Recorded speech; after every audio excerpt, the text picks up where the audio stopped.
Hello friends, এখন আমরা শিখব Khan method a complete book of written spoken English grammar বই থেকে 33টি প্রেপোজিশন প্লাস দেম একসাথে বসিয়ে পড়ার কৌশল। যেমন by them, for them, after them, before them, with them, without them, about them, from them, under them, below them, on them, over them, above them, top of them, beyond them, along them, in front of them, behind them, beside them, besides them, in them, at them, around them, all around them, because of them, instead of them, in lieu of them, except them, between them and us, towards them, near them, against them, past them।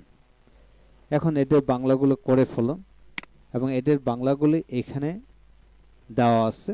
যেমন me এর পূর্বে 33টি preposition বসিয়ে পড়ার কৌশল, ঠিক all the same. Me এর পূর্বে যেমন us, you, him, her, them, মনিম, মাই ব্রাদার, যে কোনো নাউন বসিয়ে পড়া যায়। এখানে সম্পূর্ণ বাংলাগুলো দেওয়া আছে এবং এই অংশটি খান মেথডে complete book of written English grammar বইতে এদের পুঙ্খানুপুঙ্খ রূপে প্রেপোজিশনগুলো দেওয়া আছে, সেখান থেকে পড়ে নিতে পারেন।